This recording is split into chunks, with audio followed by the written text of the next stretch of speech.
everybody pay attention. And you'll hear the story of the whistle in photography seminar.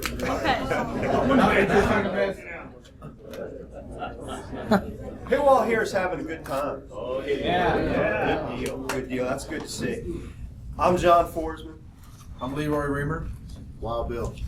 The very first custom knife maker in Buck, and the very last. Never again. Never again. You got the short end of the stick. All right, the Buck Custom Shop opened late 1980, and it started out as a repair shop. A fellow named Leroy Remer was working in the repair shop.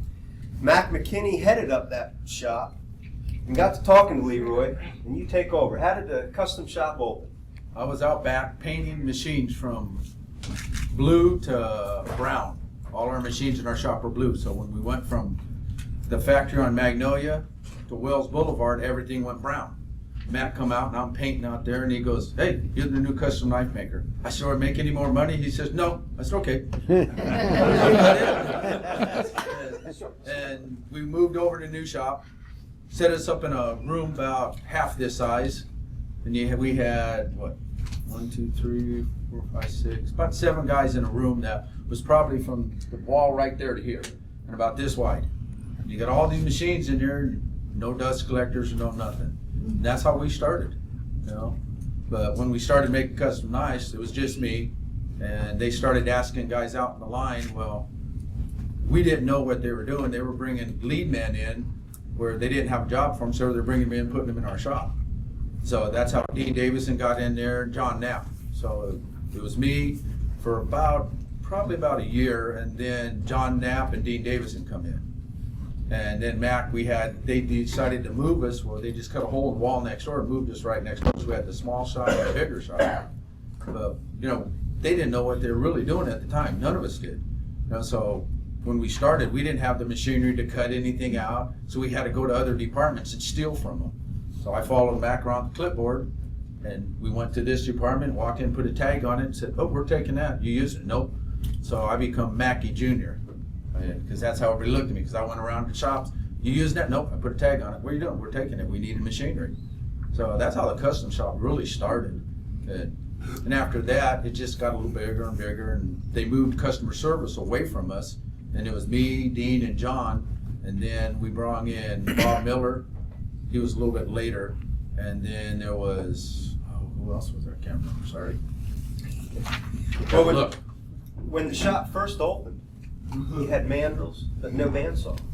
No bandsaw at all. We had nothing. They bring steel out to us about this big, and they say, "Draw on it," and how you cut it out? You don't. So then they got wise, they started shearing it for us. We had a 2-inch piece, and that 2-inch piece, 18 inches long. So you had to grind everything down to it by hand. So that's what we did. We sat there and ground everything by hand, and at that time we were doing the square hollow. That lasted for about 2 years, and everybody's like, you know, I told Chuck, I said, "We got to do something different." So we went from a square hollow to a radius hollow. Well, that was fun, because the first ones, they were bad looking. And they're like, "Oh, we can't do that, go back." Nope. So we just got better and better at it. We just practiced more. I taught Dean how to do it, taught John how to do it. So we went from this hollow grind to a radius hollow. Sounds good. All right. Over 8,000 knives were made in the custom shop. 3 different types. Standard. These were the regular production knives that they rehandled or mirror polished blades. This was one of the very first ones that you did. It's a little on the ugly side. Yeah. Because you weren't that good then. Everything got was better. pretty bad. The things that we did, we'd go out on the line, we'd steal blades from them, because we didn't have anything. I mean, we had nothing in the custom shop. So we go out and start taking blades.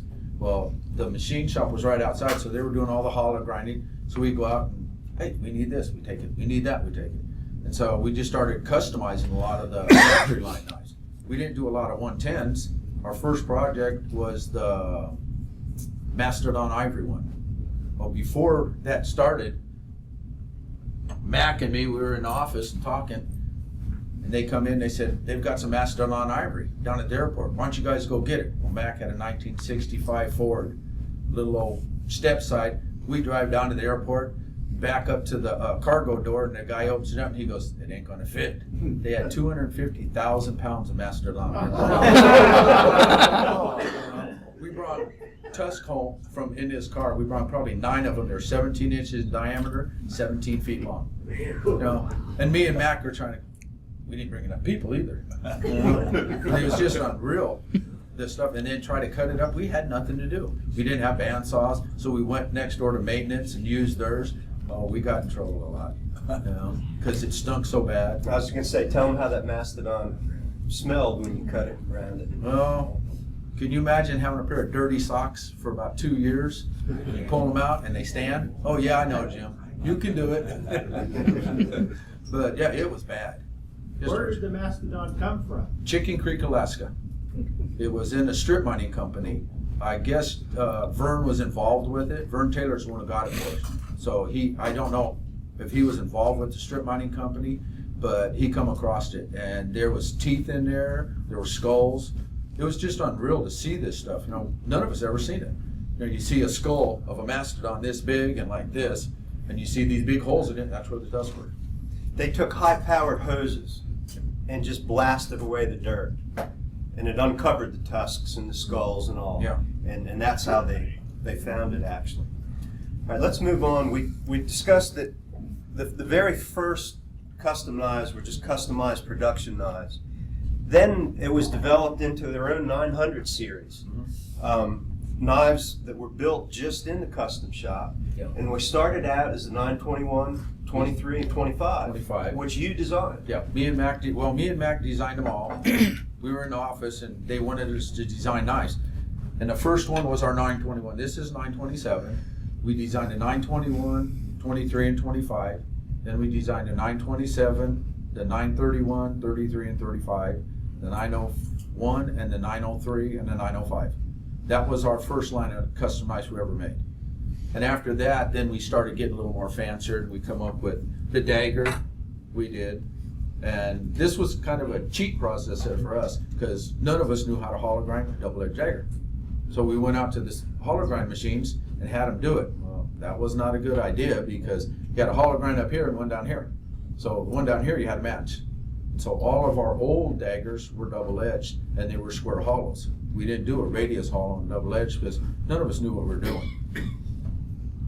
All right, the third type of knife to come out of the custom shop were ones where customers would send in or call in and ask for a specific design that they had. There was actually a little worksheet where you could draw the knife out, send it in. If it was something they felt like they could do, it would be done. Yeah. There were probably fewer of those than absolutely any of the other types of knives. Right. We had a lot of oddball ones where we come in. The really oddball one was the Harley Bowie. That little scimitar sword, It came in the shop. Well, I thought big business knew what they were doing until they sent me the drawing. I had tracing paper on one side, I don't know what paper in the middle, another, and this was all taped together. Can you make this? No, because we didn't know.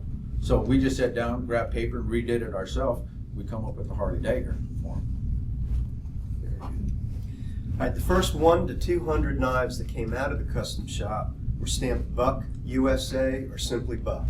And after that, the stamp, the Buck custom stamp, was developed. And we'll pass this around, but there were 3 sizes. And I just gave away one of Larry's trivia answers on your little trivia quiz. But there were 3, the large, the medium, and the small. And the medium was used more than any of them. The first one that was really made was our medium stamp. Sorry, John.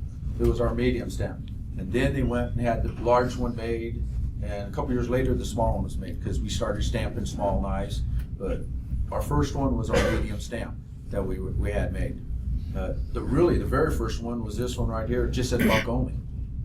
That was our very first custom stamp, and that was one of the old stamps from back in the 70s. Well, really back in the 60s. And it had a dot on it. Well, we took the dot off it. And that was our very first custom stamp. Then we had the medium one, then we had the large and the small. I'll pass it around and we look at it. The slip joint, the 300 series, usually had the regular stamp, not a custom stamp. I've got a couple. I've got a 30, I think it's 304. You did some in Stag. The That would have been The Stockman, I think the Stockman was the actually. first one, 301. 301, yeah. That one, that's the only sample I've ever seen with a slip joint with a Buck Custom stamp on it. Every other one, it's just the regular stamp. Are you feeling left out? No, it's okay. You want to say anything? We'll get to you. We'll get to you. You did. You look good up here. You're the eye candy. All right. Let's talk about dating a Buck Custom knife. Not that you need a date or anything, but the first 6 months, all the blades were satin finish. All of them were satin finish. And that's how you like to do it. Well, I satin love finish. that because from then on, it was all mirror polish. Summer of '81. Yeah, summer of '81, we started mirror polishing. And I don't know if anybody knows about mirror polishing. It's a pain in the hind end. It's more work than we didn't know. You know, so all we do is we grab a knife and we would Tyco it to death to get it to mirror polish. And this is one of them that was Tyco to death. You can see little waves in it because we really was just getting used to making knives. And then they threw the mirror polish on us. Well, mirror polishing, after that, everything would come out of the custom shop was mirror polished. I built about 350 a year, so that was just custom knives. That wasn't counting 110s, 119s, we had a mirror polish. So at the end of the year, we probably mirror polished, a lot of us guys, 1,000, 2,000 knives. So you'd have to take it from an 80 grit belt all the way to a 400 grit belt, and then stand in front of the machine and buff it. And by the time you got done, you were solid black. Explain what Tycoing was for some people who wouldn't understand. Well, the name of it now is called Scotch-Brite. And what it is, when you did the factory tour, you see a lot of the machines, they got a 2-inch wheel, and then they have a 1-inch wheel. Well, your 2-inch is an 8S Tyco wheel and a 7S. And what that does is they use it for not just the blade work, it was used for guards, handle work, and that's what they do out there. So when you went through their factory tour, you could see someone maybe Tycoing something or buffing it. Very good. Pardon? I said very good. Now you want to say something? Yeah, please do. Well, Tyco wheel is like that green scratch pad in your kitchen, except more dense, and then they make, they use a 2S on Like the a blades. Scotch-Brite too. Yeah, like a Scotch-Brite. And they use a 2S on the blade and a 7S on the handle and guard because it's softer for blending everything in. All right, so then in the fall of 1981, another way that you can date a knife, initials in the guards. That was not a good idea. Met a little resistance with that. Little didn't you? resistance, it was a lot. I went and bought a set of stamps and put my initials in the Cholo area. And that would have been right in here. Now, first you started with guard. Yeah, we first started, sorry, John. We first started with putting them in the guard, right? In the back of the guard. We put LR, DD, or JK. And they got a little mad at me, and Matt brought me in, and he said, "Why are you doing that?" I said, "Well, we're making a knife for the company. Why can't we have our name on it?" And he goes, "Well, I don't know if they're going to go with it." And I said, "Well, there's going to be a lot of them out there because we did probably, the first month, probably about 200 of them." And after that, they said, "Okay." There was no argument with Chuck Senior. He thought that was a good idea. So we all got to put our name on them.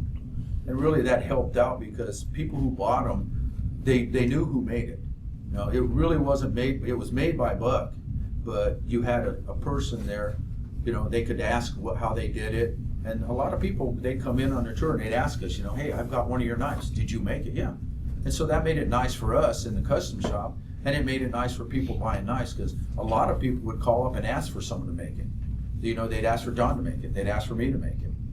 And then it kind of got out of hand because I was making more of them than everybody else. So that as a lead man, I start passing out workers. "Hey, do this one. You guys do that one." So we all started making them a little bit of the same. So how long of a period of time were they stamped in the guard? A little over about 6 months. That was about it. And then it went to the Cholo. Then it went to the Cholo. Well, I've got to admit, one of my first custom knives I traded for, and when I saw the initials in the Cholo, I was very disappointed. I thought one of the previous owners had beat his initials in there. It took me a while to realize that was y'all. Okay, then late 1981, serialization started on most of the knives. A lot of them missed it. Right. But the serialization can really help you to pinpoint when the knife was made. If you call Joe Hauser, he's got the log book. He can look up, he can tell you when it was made, what the handle materials were. So before you go on, the very first knives we ever serialized, really didn't serialize, we had our 119s.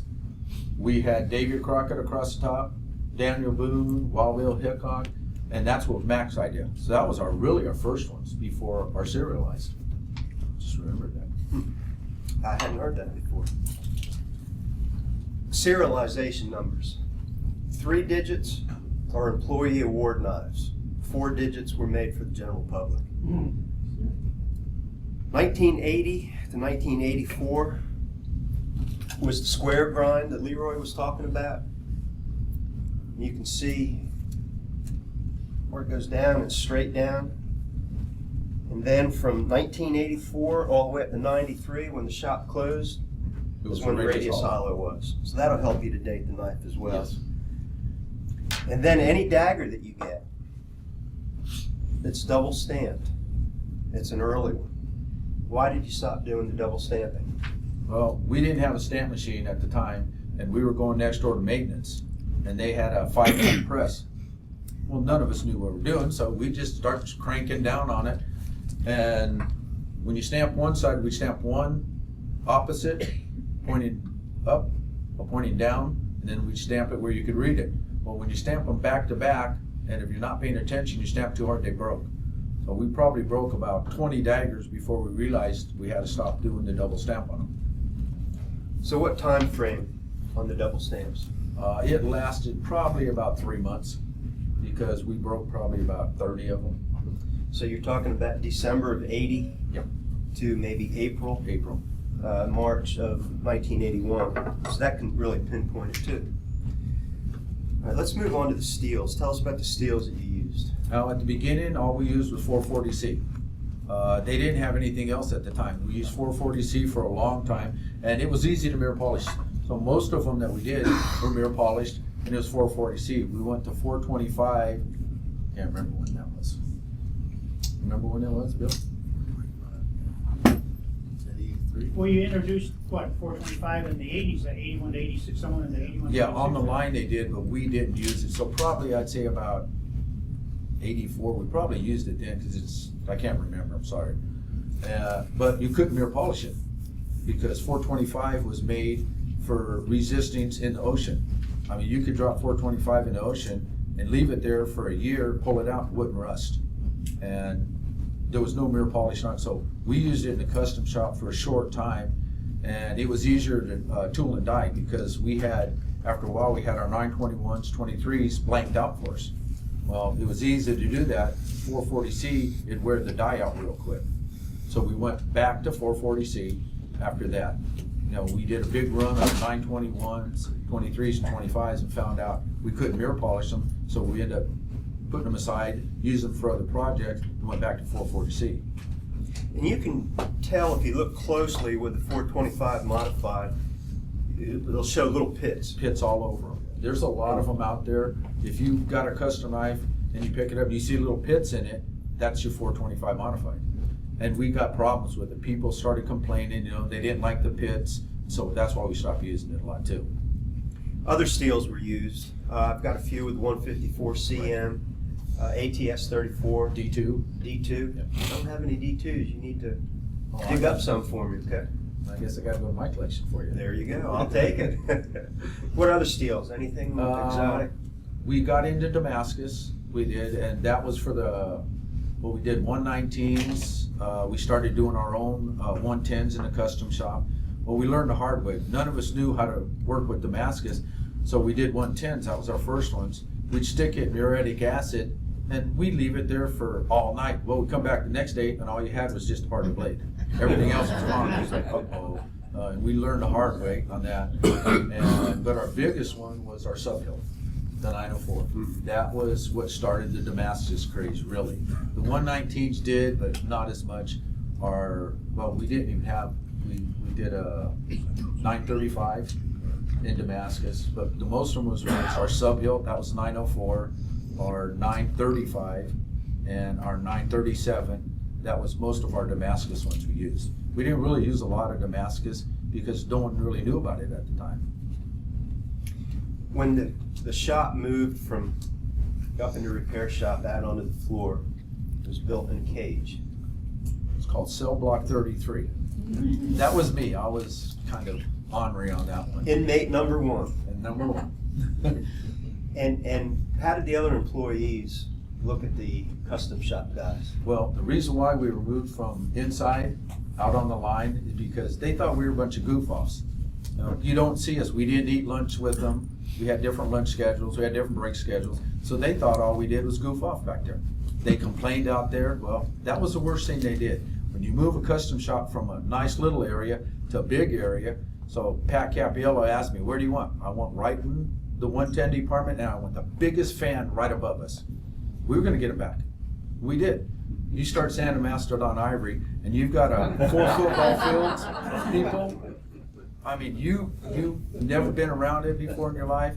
Once that fan hits, and they have fans all through the shop. You have one, made a big circle. Well, the first day we're down there, I got everybody together, said, they want us out here, we're going to get them back. So we did. We started sanding Mastodon Ivory, Buffalo Horn, anything that would stink. And boy, we were out there for about 3 years, they decided to move us again.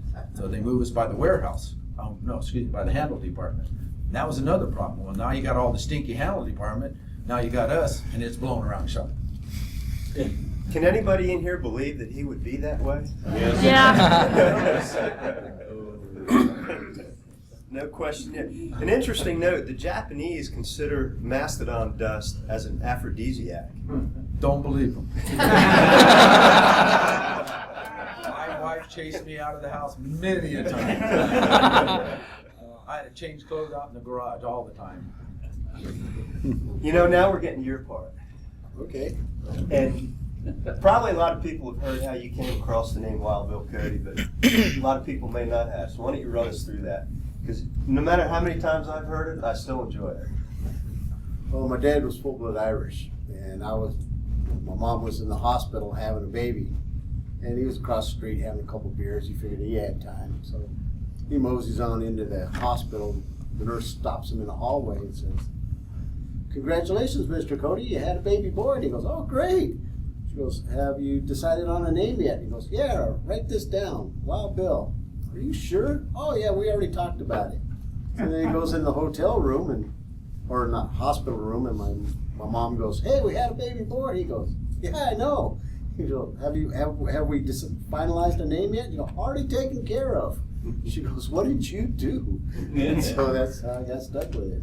I've seen his driver's license. His real name is actually Wild Bill.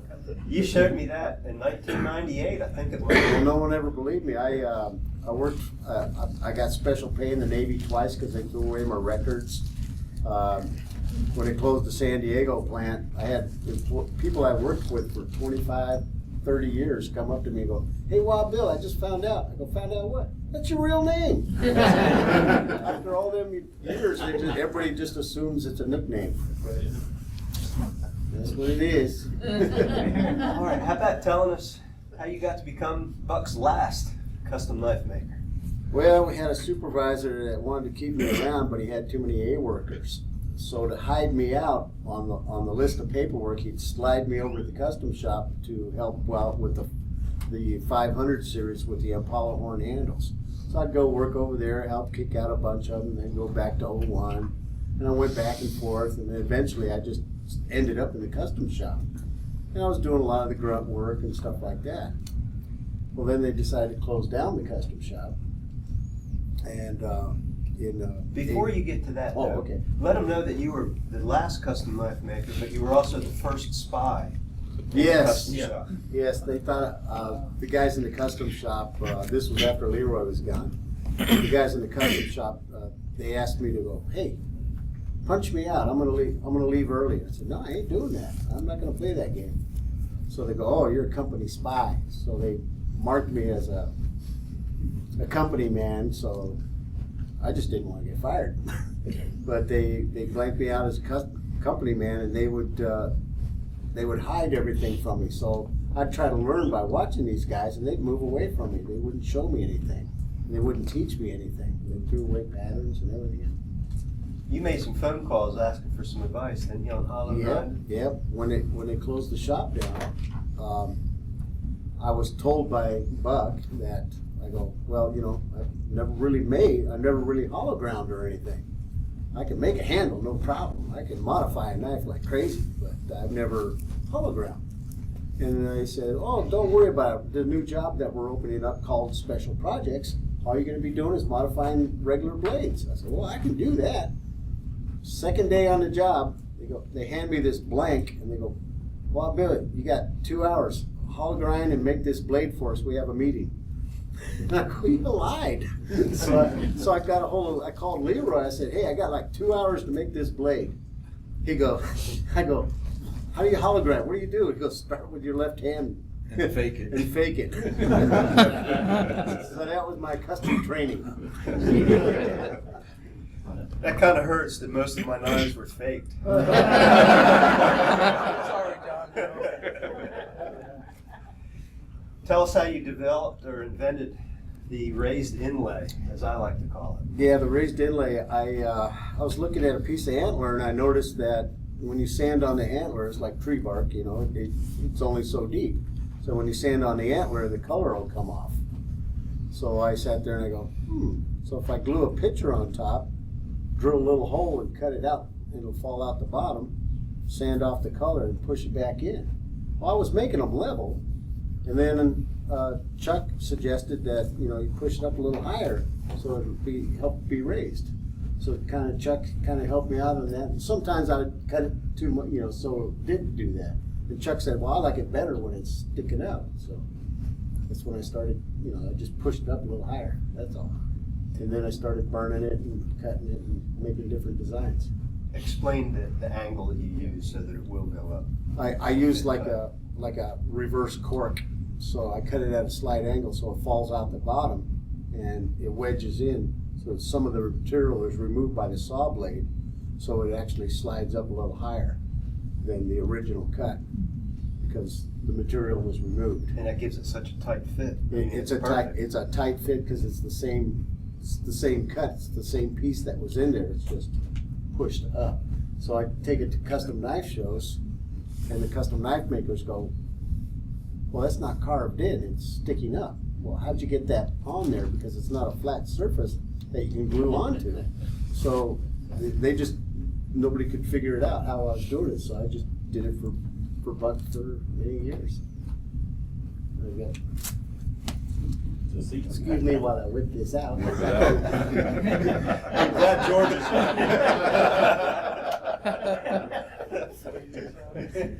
But that's how I came up with this process, and I burn it and do different things with it. Let's show the people. We'll hand that around. But summer 1993, Chuck made the decision to close the custom shop. The custom knife makers were getting a little foolish.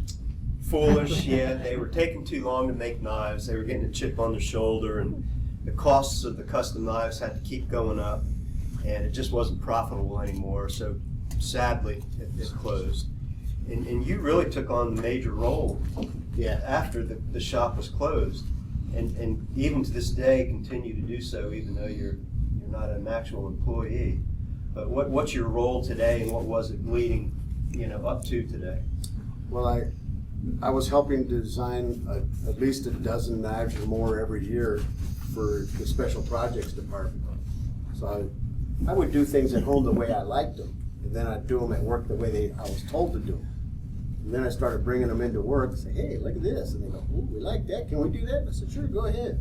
So then they started making them in the Special Projects Department. And that kind of snowballed into more and more designs. And then they started demanding more and more designs every year. And I became a designer / custom knife maker / whatever. And then I did that for many years until they moved to Idaho. They shut down the San Diego plant, sold it, laid off 200, moved 50 people up here to train the 200 new people. Meanwhile, they rented out a section of the buck plant they just sold, set me up my own shop, and I worked for another till 09, from 05 to 09, doing prototypes and stuff like that. And then they got hurt by Walmart a little bit. They shut down the San Diego plant, but they made me assigned a thing where now I'm an outside collaborator. Okay. And I still design 4 knives a year for Buck, and do things with Leroy and Yellow Horse and stuff like that. Well, that took us through all the years of the custom shop. I guess we can field some questions now. You ready to?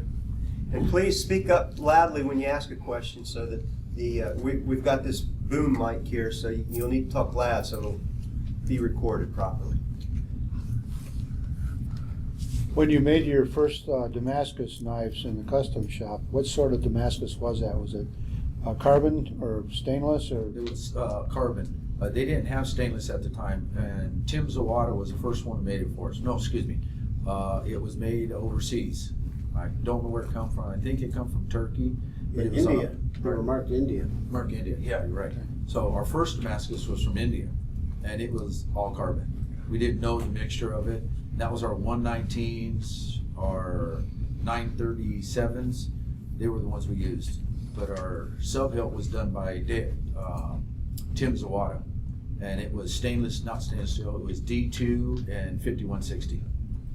And was that used to? Was that the only kind you ever used then? That's, yeah, at that time. When I was working for them, that's the only Damascus we used. But then what was the stuff that was used after that? After that, what happened was the salt pot broke, and they didn't want to buy a new salt pot, so they decided a new stainless Damascus was coming out. So That was Devin Thomas. Devin Thomas took over, and he did the 1095 nickel Damascus. Raindrop pattern was the really sweet thing. And was that stainless? And that's stainless Damascus. Huh. With 1095 in it? 1095 and nickel. Huh. The early Damascus, the one from India, Hmm. it was not very pretty. No, was it? I mean, it was really It was a random pattern. It was a random Yeah. pattern. So every time you got a piece from them, you grind it, there'd be something there. You grind another, it'd be nothing. No, we never knew what we were getting. But Devin Thomas uses 1095 nickel, and I don't know, it became a stainless Damascus, they called it, to where it would be heat treatable in the regular What do they do with that ovens. chip effect? That is not Damascus. No. It's just a regular blade, and they just hit it on the grinder just randomly. There's a small contact wheel with a belt, 132-inch belt, and it's a small contact wheel, so it makes a little dip. So you just keep dipping the whole blade. So they don't, no two will ever be alike. No. Exactly. Is that radius, that contact wheel? Is it half round on the top, the contact wheel? Or is it straight? Is it? The contact wheel is round. Yeah. No, but I mean the surface of it, is that straight or is No, it? no. It's a small wheel, about Yeah. the size of your finger, Yeah. and then the belt wraps around it. Oh, okay. And that was, the first the first chip flint that we did in the custom shop was really crude looking. We set the same thing up like Bill did, and it was a contact wheel, 1 7/8 with a 132-inch belt. And we just started going, you just sit in front of it and go like this, that's all you did. Yeah. Painted it blue, and looked at it and do this, and hoped to God the belt didn't break. Because they used to break a lot. And what was the diameter of the contact wheel? 1 7/8. Oh, okay. This is maybe a question for John, actually. During my tour, I saw a sub-hilt that they're doing for a 25-year-old person, veteran, working here 25 years. service award. And the guy commented that they had done one, because I said, do you ever consider producing those so people could buy them? He said they'd produced one for the Safari Club. They auctioned it off for $8,000. Have we ever considered doing that, getting one of those done for the Buck Collectors Club? Because it'd be an easy way to raise some money. We may not get the $8,000, but we'd get a heck of a lot more than Buck would probably charge us to produce something like that. We actually have a raffle going on with a custom sub-hilt right now. Yeah, I know. I thought Yeah. about that one. It's kind of difficult to get an individual knife like that built. I'd love to do that, and we'll certainly look into that in the future. That would be a great idea. Yeah, because instead of raising, a few dollars at a time and selling raffle tickets, why, I'm sure there's some deep pockets that would spend $3,000 or $5,000 or whatever, and love to have one. And The problem with that knife, it's so difficult to build. Oh, it is. Nothing is straight on that knife. Your guard sits this way, your middle guard sits this way, and your butt sits this way. Oh. And you've got finger groove here, you've got your middle finger groove with your other three finger grooves with your butt. It's a very hard knife to do, and it's very dangerous. When I was in the custom shop, the first one I built, I cut this one day. Second day I cut this one. I went to the doctors, they sewed this hand up, and the first thing he asked me, "Oh, you trying to commit suicide?" I said, "No, just making knives." Went back the next day, did the same one on this one. Oh, my gosh. They thought I was trying to commit suicide. And now every time he goes to the hospital, they take him to the psych ward first. The 904 is a hard knife when you're a collector to polish too. Yeah. You know, where that little hook is. Oh, yeah. That's bit me more than once, but it is a beautiful knife. It's my favorite model, actually. Yeah, me too. Out of the custom I'll never shop. own one, I don't guess. You can. There are a lot of them out there. Before I left in 1990. I built 35 of them in about 3 months. So they're out there. But there were 35 Remer polished, and then I built 35 of them with Damascus. The Damascus ones you'll have a hard time finding. The mirror polished ones, there are a lot of them out there. They show up on the internet. And then Bill did some, Well, I did, quite a bit of them Couple for hundred. service awards. but they're strictly service awards. And I have one that you did, and it has ivory handle, mastodon with elephants engraved, not engraved, screenshot into it. Really, really pretty. John, this is for you and them. When, since they closed out the custom shop in California, when did they reopen the custom shop? And did Leroy or Wilde Bill train the existing people we saw on the tour? No. The custom shop never really reopened in the form that it was. Wild Bill's made some custom knives along the years, but there's never really been a shop open. The knives that are stamped custom right now, it's really in stamp only. Customized would be, yeah. it's a I standard. mean, they had 3 or 4 people that they told us that was the custom. Well, and they're the ones that now make the special knives, the limited edition, but it's just not a true custom shop like it was. Like what Leroy and Wilde Bill did. Exactly. Bill Gardner had asked a question before the seminar started. He had a 560 that had custom on the blade, and it was a gold etched knife. Any buck custom that you see with the gold etched blade isn't truly a buck custom knife. It was made out on the line with a custom stamp and put together. A lot of the service awards, Billy Bates made a rule for a few years that all service award knives had to have gold etched blade. And I know a lot of those gold etched blades were buffed out so the gold wasn't there after it was presented. I get a lot of that in my shop. Gold etch blades coming in to be removed.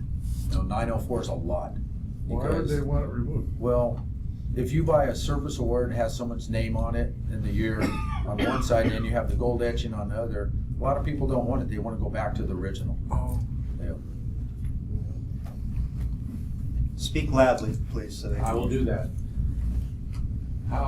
What determined if the actual custom shop knife arrived in one of those brown boxes with the gold label? Was it all custom shop during the 80s? During the 80s, yes, they come out with this box in the 80s. Okay. And 90% of our custom knives were in boxes like these. But he's asking if it was a gold etched Oh, and no. came in this box. No, Did no. that make it a No, custom? I'm sorry, just the custom knives. Oh, okay. Was there a direct relationship between a custom knife made in that era and arriving in that box? And then I think there was a gold label of some kind on the box, but I'm remembering John Hunt. That's what I was. Yes. Some of the boxes had that gold label and were wrapped with a ribbon of some Yeah, sort, like a but it was gold like ribbon. a felty ribbon. Yep. Was that only at the first or just throughout? That I couldn't tell you because we really didn't get into the boxes. Well, okay. They just made them, and when the knife left us, I take them down to the packing and shipping or engraving department, and they get engraved. And we found out one day they come out with boxes, and hey, this is what they're putting in. We thought that was cool. No, that's the only thing we knew about it. I only have about 5 boxes that have that gold emblem and the felt. So that they didn't do it for very long, and I never did determine the rhyme or reason of why those certain ones were done. And a lot of these knives, the reason they won't be serialized is after they were made, they were shipped upstairs, put in a safe, and then somebody wanted it. And off it went, disappeared, only to show up in a collector's collection eventually. Now, when you and Mac and Vern first did the custom shop at Del Mar, those knives, like the ones I bought from you guys, didn't have any box or anything. No, You didn't get a box, you just got your knife, and with maybe a custom sheet with it. didn't get a letter of authenticity or anything at No, that time. nothing. That's like our very first show we did in up in Glendale. Me and Mac were doing the show, and Bob Loveless was sitting next to us. And he was real ornery. I don't know if anybody know Bob Loveless, but he's real ornery. He'd come over to the table, he put his hands on the table, and he goes, "You think you're a knife maker?" Being as smart as I am, I grabbed one of his, and I grabbed one of mine, and I said, "I think I do better than you." Well, I won't say what he said to me, but. Talking about letters of authenticity, that's something we jumped right over. Starting in, well, as early as 81, Yeah. letters of authenticity went out with most of the custom knives, signed by Chuck. He gave a description. I've got a sample up here you can look at. I also have the receipt for the very first, well, one of the very first knives out of the custom shop. John Gabrick, when he sold it to me, told me it was the first. I'm sure it wasn't, but it sounded good at the time. Dan, did you have a question? Well, I was gonna state that, a lot of those boxes you see now, they have like rips in them. That's where people rip those things off. That's very true, yes. Dan made the comment that, and actually this box right here Right. has a little of the outside tore off of it, and that's where that strap and that gold seal was affixed at one time. Maybe one or two that actually had them. That's right, yep. That's right. Rusty? Don, my last. Well, Bill, what's thoughts your comment about how you were late in life getting a driver's license? Oh. I think you got time to share that, could you? Well, I come from a family of 10 kids, and mom and dad, and they had like 2 cars, so I didn't stand a chance of learning how to drive. I joined the Navy when I was 17, so I just rode a Stingray bicycle up until I joined the Navy. Went in the Navy, and I was on a ship, didn't need a car there. Then I lived up in Seattle, and there was a bus there that for 25 cents picked me up a block from my house, dropped me off across the street from where I worked, so 25 cents, I just took the bus. But when I finally came back home to San Diego, I had to learn how to drive, so I was 32 years old by then. And I'm not so sure he has a driver's license now, because I've never seen him drive. He's always in the back seat. I've never even seen him in a front seat. I've rode with him. Don't do it. I've only seen you on the floor. I have a hard time sitting down. Any other questions? What about that big knot down there in the case? Oh, the ribbon cutting sword. Did you have to get it shown? They had a scimitar that was made by Hoyt Buck. That's not me. And CJ, when he was a little kid, used it like a shovel to break ground in the El Cajon plant on Magnolia. Well, when CJ became president and he moved up to Post Falls, Idaho, he would have loved to have that same sword to do the ribbon cutting. Well, the knife was stolen back in the early 70s, and so they didn't have it, but they did have a little picture of it. So they blew up the picture and lasered out the basic pattern. And then they said, "Here you go," and they gave me the picture and said. So I made the sword in San Diego, shipped it up here, and then flew up here. And at the last minute, they flew me up, so I'm in the shop, edging and sharpening this thing. They go, "We don't have time to test it. The cameras are here. The senator's here. it better work because everybody's watching. So they took it out there and they told the senator to give it a little back and forth motion if he had to because they had to cut that ribbon. So they barely touched that ribbon and it popped in half. Everybody was happy, but then they started swinging it around like, yeah! This thing's this long. Somebody's gonna lose an arm. So Joe Hauser ran up there when he saw him swinging it around and grabbed it from him and made it dull, and then gave it back to him. And then they were.